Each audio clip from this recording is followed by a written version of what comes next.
во тоа е попис секако и сега може секој да си дозволува да игра за политички причини секако со бројките. Не е во ред да ни треба да ја спорат кога треба да не гласат, а да не ни треба да ја спорат кога ни дава пари, кога треба да ја попишеме, кога помага домакинствата. Диаспората е нашиот народ. Денеска е надвор, утре ќе е тука. Може некој од нас утре ќе е надвор, па нашата диаспора ќе е тука. Тоа е нашиот народ.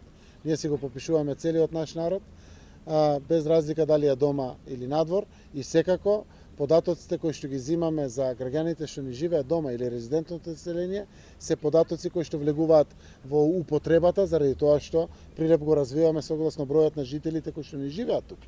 Согласно тоа предвидуваме каде треба градинки, каде треба училишта, колку е потребата од нови индустријски капацитети, како вид на капацитети, што образовани и профили постојат кај граѓаните од структурата на невработени, но и од структурата на вработени. Сето тоа дава посуштинска информација за самиот попис за граѓаните кои што се дома, но исто така не се важни, еднакво важни граѓаните кои што живеат надвор. Затоа сето тоа што се прави со пописот, кој што ќе биде од 5 до 30 септември, е попишување на сите наши граѓани, резиденти и нерезиденти. Граѓани што не живеат овде во Република Северна Македонија или граѓани кои што се одселили и живеат повеќе од една година надвор од држава.